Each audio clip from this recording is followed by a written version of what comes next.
व्याकरण वाक्यकारं वररुचिं भाष्यकारं पतञ्जलिं पाणिनिं सूत्रकारं च प्रणतोऽस्मि मुनित्रयम्. शाबाश. Why are you doing, my boy? What are you doing? Why are you doing? શું કરે છે ઈ જોત ખરા? કાંટો લાગે છે?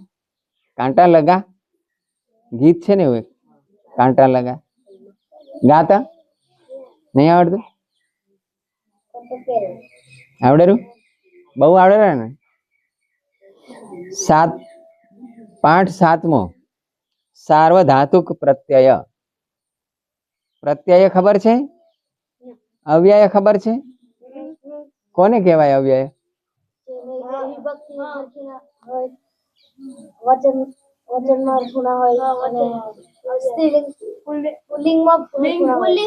બધામાં હરખું જ હોય, એમ હરખું ના હોય એવું નહીં.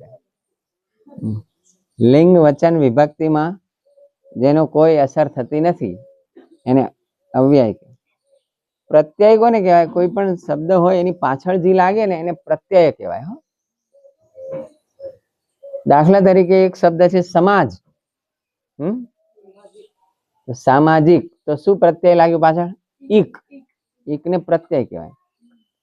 એક શબ્દમાંથી બીજો શબ્દ બની ગયો ને, પ્રત્યય લાગે એટલે એ શબ્દનો બીજો અર્થ લાગી જાય. હવે આવા બધા પ્રત્યય લાગીને બધા શબ્દો બને. પ્રત્યય છે ને લાગશે તો કોઈ પણ શબ્દને લાગે, એમ કોઈ પણ ધાતુને પણ લાગે. આપણે પેલું એક સૂત્ર શીખ્યા હતા, ભૂવાદયો ધાતવ. ખબર છે? એ સૂત્ર શું કહે છે? હા, ભૂ એ આદિ છે, એવી બધી ધાતુઓ છે. ભૂ થી બધી ધાતુઓ શરૂ થાય છે. એટલે દરેક ધાતુના એક અર્થ પહેલા દીધેલા છે કે આ ધાતુ હોય તો એનો આવો અર્થ થાય. દાખલા તરીકે યુજ ધાતુ છે, યુજ, તો એનો અર્થ એવો થાય કે જોડવું. એના ઉપરથી શબ્દ યોગ, આ બધા શબ્દ એના ઉપરથી બને. એવી કેટલી ધાતુ છે બધી થઈને? 1930. જેટલા પણ શબ્દો છે દુનિયામાં સૌથી વધારે શબ્દો કઈ ભાષામાં છે? સંસ્કૃત. અંગ્રેજી ભાષામાં કેટલા શબ્દો છે? કેટલા શબ્દો હશે? 9000. ઓક્સફર્ડ ઇંગ્લિશ ડિક્શનરી છે એમાં 2 લાખ જેટલા શબ્દો છે. 2 લાખ અંગ્રેજી ભાષામાં. અંગ્રેજી ભાષા બની જતી તેથી આટલા બધા શબ્દો એમાં નતા, પણ બીજી બધી ભાષાના શબ્દો એને પોતાની ભાષામાં લઈ લીધા. શેમ્પુ શબ્દ છે ને, શેમ્પુ અંગ્રેજીમાં એ ચંપી કરે ને, ચંપી કહેવાય. આપણે માલિશ કરે ને એને, એના માટે શબ્દ છે ચંપી. તો એના પરથી શેમ્પુ શબ્દ અંગ્રેજી ભાષામાં આવી ગયો. ચ બોલે નહીં ને અંગ્રેજી વાળાને, ચ બોલતે ના આવડે જલ્દી, એટલે શ બોલે, શેમ્પી બોલે, શેમ્પી.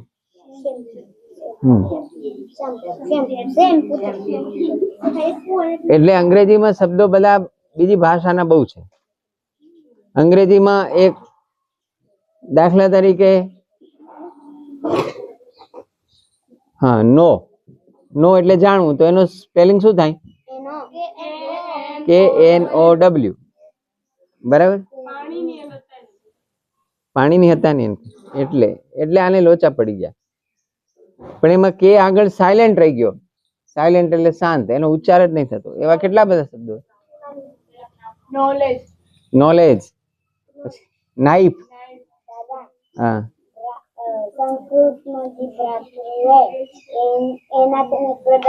હા, ભ્રાતૃમાંથી બ્રધર, માતૃમાંથી મધર. એટલે એને આવા બધા નિયમો કાં તો એવું કશું હતું નહીં, એને બધા જે શબ્દો બનાવ્યા અંગ્રેજી ભાષામાં એટલા બન્યા, એ બીજી બધી ભાષાના શબ્દો લઈને બન્યા. મધર શબ્દ આવ્યો એ માતર સંસ્કૃતમાંથી, એમાંથી માતર આવ્યો. ભ્રાતર એમાંથી બ્રધર એવો શબ્દ આવી ગયો. કીધું હતું ને? હા. પિતરમાંથી ફાધર તદી કીધું હતું ને. જ્યારે સંસ્કૃતમાં એવું નથી. સંસ્કૃતમાં તો 1930 ધાતુઓ પહેલી લખેલી છે પાણીની ધાતુ પાઠમાં. એને પ્રત્યય લાગે અને બીજો શબ્દ નવો બને. એટલે અંગ્રેજીમાં 2 લાખ શબ્દો છે તો એ બધા બીજી બધી ભાષાના ઉછીના લીધેલા છે. સંસ્કૃત ભાષા એવી ભાષા છે કે એમાં તમારે જેટલા શબ્દો બનાવવા હોય એટલા બને. આ નવો શબ્દ બનાવવો હોય તો બની જાય. જેટલા બનાવવા હોય એટલા બની જાય. એમાં તમે પ્રત્યય ઉમેરો, બીજું બધું ઉમેરો. એક શબ્દ કેટલો લાંબો હોઈ શકે? મોટામાં મોટો અંગ્રેજી ભાષામાં એક શબ્દ છે એ હું ભૂલી ગયો અત્યારે, પણ એ કદાચ એની અંદર દાખલા તરીકે બોય તો એમાં કેટલા અક્ષર છે? અંગ્રેજી ભાષાનો એક લાંબો શબ્દ છે એમાં 15-20 અક્ષર છે. એટલો લાંબો શબ્દ. સંસ્કૃત ભાષાનો લાંબામાં લાંબો શબ્દ કેવડો લાંબો હશે? બહુ લાંબો છે. અને વાક્ય લાંબામાં લાંબુ કરવું હોય તો સંસ્કૃત ભાષામાં એક ગ્રંથ છે, એનું એક વાક્ય છે 48 પાનાનું લાંબુ વાક્ય છે. વાક્ય 48 પાના પછી પૂરું થાય. એટલે સંસ્કૃત ભાષામાં તમારે જેટલું બનાવવું એટલું બને. કહેવાનો અર્થ એટલો છે કે એમાં જેવું બનાવવું એવું બને. તો ધાતુઓ છે, જેટલી ધાતુ છે 1930 એના ભાગ પાડ્યા છે એને અલગ અલગ જાતના. એમાં પહેલું છે ભવાદી ગણ. ભૂ થી ચાલુ થાય એટલે ભવાદી ગણ કહેવાય. બીજો ગણ છે અદાદી ગણ. અદ ધાતુ થી ચાલુ થાય એટલે એનું નામ શું પાડ્યું? અદાદી ગણ. ગણ એટલે સમૂહ. તૃતીય ગણ જુહોત્યાદિ ગણ. જુહોતી એના ઉપરથી જુહોત્યાદિ ગણ. આવા કેટલા ગણ છે? 10. સમજણ પડે છે? 10 ગણ છે. ધાતુમાં પ્રત્યય લાગે, 2 જાતના પ્રત્યય લાગે. તિંગ પ્રત્યય લાગે અને કૃત પ્રત્યય લાગે. આવું યાદ રાખવાનું. હો, કેટલી જાતના પ્રત્યય લાગે? કયા કયા? તિંગ ને કૃત. બહુ હોશિયાર થઈ ગયા.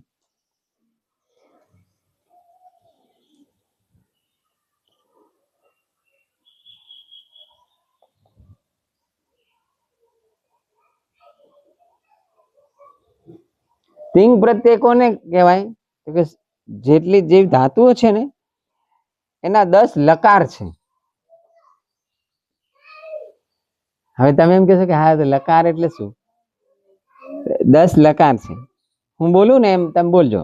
લટ, લીટ, લૂટ, લીટ, લેટ, લોટ, લંગ, લિંગ, લુંગ, લિંગ. 10 થયા. અ ઈ ઉ રી એવું આવતું હતું ને, એના આગળ આના બદલે લ કરી દેવાનું. સમજ્યા? અને પાછળ ટ. સમજ્યા? અ પાછળ ટ લગાડતો પેલું અટ થાય. પછી શું થાય બીજું? ઈટ. અ ઈ ઉ અટ ઈટ ઉટ એવું થાય ને. તો આના બદલે શું બોલવાનું? લ. સમજણ પડી ગઈ? અ ઈ ઉ રી રી એ ઓ આઈ આવું એવું થાય ને. તો એના ઉપરથી આવું બનાવ્યું છે. હવે આ જે 10 લકાર છે એ શું સમજાવે છે? તો એના 3જા અધ્યાયમાં સૂત્રો આવશે.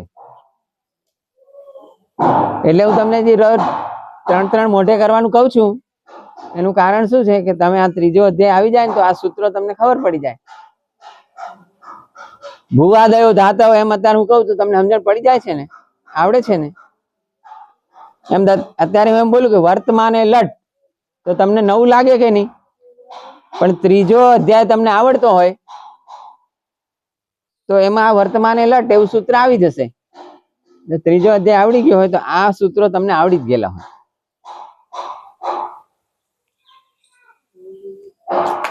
હવે વર્તમાને લટ તિંગ, અચ્છા તિંગ પ્રત્યે જેને લાગે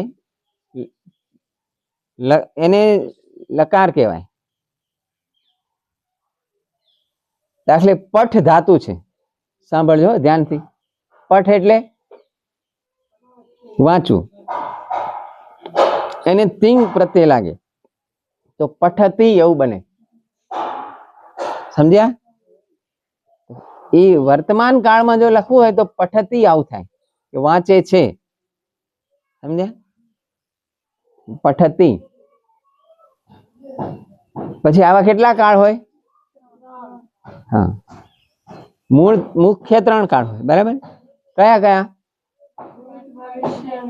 હા, તો વર્તમાનમાં કરવું હોય તો લટ લકાર કહેવાય, એટલે પઠતી. આ લટ લકાર કહેવાય.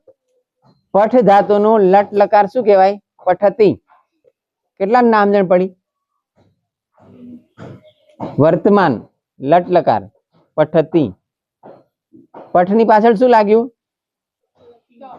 તી. તિંગ પ્રત્યે લાગ્યો. લટ વર્તમાને લટ આવું સૂત્ર આવશે. હા,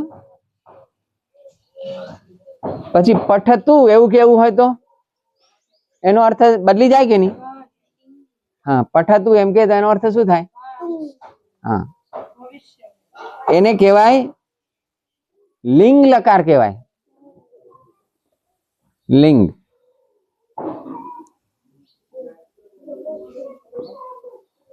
લિંગ લકાર ક્યારે લાગે? એક સૂત્ર છે, હું બોલાવરો, બોલજો. વિધિ, નિમંત્રણા, આમંત્રણા, ધીષ્ટ, સંપ્રશ્ન, પ્રાર્થનેષુ લિંગ. આટલી જગ્યાએ લિંગ પ્રત્યે લાગે. શું કરવાનું હોય? વિધિ. વિધિ એમ કહેવાનું હોય કે આમ કર. વસ્ત્રમ છાલય. વસ્ત્રમ છાલય. શાલય એટલે ધોવાનું. વસ્ત્રમ છાલય, કપડા ધુવો. તો શું કહેવાય? વિધિ. તમે આ વિધિ કરો. સમજણ પડી? શું કહેતા હતા? પુસ્તકમ પઠતું. પુસ્તક વાંચ. વિધિ કીધી ને, આમ કરો એટલે આદેશ કરો, વિધિ કરો, તો એને લિંગ લકાર કહેવાય. એટલે એક જ ધાતુ છે પઠ, તો એમાં પઠના કેટલા રૂપ બને? 10 રૂપ બને. કેટલા? પઠના 10 લકાર બને. પઠતી એમ કે તો શું સમજવાનું? વાંચે છે, વર્તમાન. પછી અપઠ, અપઠત વાંચ્યું. ભણી સમજણ? પઠઈષ્યસી વાંચશે. એટલે આવા જુદા જુદા લકાર, એટલે 10 લકાર એટલે 10 જુદા જુદા કાળ થઈ ગયા. પછી વિધિલિંગ, તમે કોઈને આદેશ દો તો એ વિધિલિંગ એ લિંગ લકાર કહેવાય. એવા જુદા જુદા 10 લકાર છે. એવું લોટ લકાર વપરાય. લકાર કેટલા કીધા? કેટલા કીધા? જોરથી બોલો. કયા કયા? લટ, લીટ,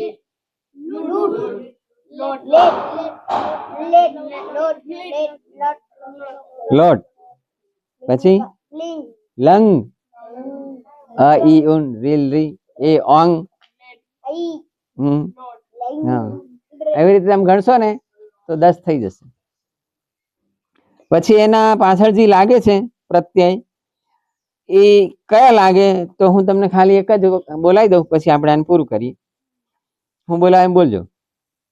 તી તહ અંતિ, સી થહ થ, મી વહ મહ.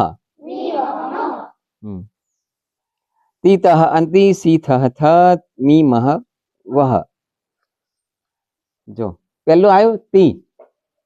પઠ ની પાછળ શું લાગે? તી. પઠતી આવું થઈ જાય.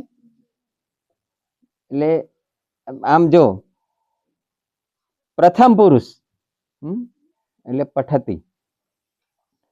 મધ્યમ પુરુષ હોય તો પઠસી. પ્રથમ પુરુષ એટલે કોણ? સંસ્કૃતમાં પ્રથમ પુરુષ એટલે કોણ? ત્રીજો. સંસ્કૃતમાં જુદું છે.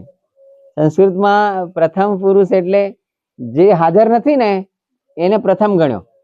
ઓકે, જે હાજર છે સામે એને મધ્યમ ગણ્યો, અને ઉત્તમ કોને ગણ્યો? હા, આપણે ઉત્તમ. આપણને એવું ગૌરવ રહેવું જ જોઈએ કે હમ ઈશ્વરસ્ય પુત્ર, હું ઈશ્વરનો પુત્ર છું. હમ બ્રહ્માસ્મિ એટલે હું ઉત્તમ. સામે વાળો છે એ મધ્યમ, અને જે ત્રીજો હાજર નથી એ પ્રથમ. ઓકે, ઇંગ્લિશમાં first person, third person, second person આવું કે, પણ સામે જે હાજર નથી એ તી, તે વાંચે છે. ઓકે, પઠતી. તું વાંચે છે તો સી. ઓકે, સો તું વાંચે છે તો ત્વમ પઠસી, અને હું વાંચું છું તો અહમ પઠામી. સી ના, પેલું તી, સી, મી. સમજણ પડી? કેટલાને ના પડી? તે વાંચે છે. સહ પઠતી. તું વાંચે છે ત્વમ પઠસી. તી, સી, મી. ઓકે, તી, સી, મી. અહમ પઠામી, ત્વમ પઠસી, સહ પઠતી. આ લકાર છે. આ કયો લકાર છે? લટ લકાર છે. ઓકે, વર્તમાન. પછી આવું ભૂતકાળનું પણ હોય કે નહીં, આવું ભવિષ્યકાળનું પણ હોય કે નહીં, તો એના જુદા જુદા લકાર બનશે. પણ આટલું ખબર પડી જાય. તી, અચ્છા, આ તો ત્રણ જ થયા. તી, સી, મી. બરાબર? તો હું તો 9 બોલાયા, તમે તા આવું બોલાય તું? તી ત અંતે એવું બોલે તો? સી થ થ, મી વહ મહ. આવા તી ના 3, સી ના 3 ને મી ના 3. એવું કેમ? ત્રણ વચન છે. 3 વચન છે કે નહીં? દાખલા એમ કેવું હોય કે હું વાંચું છું તો શું કે અહમ પઠામી, પણ અમે વાંચીએ છીએ તો વયમ પઠામી એમ ના કહેવાય, વયમ પઠામહ એવું કહેવાય. આમાં કેટલા ના સમજણ પડી? એટલે મી વહ મહ આવું આવ્યું.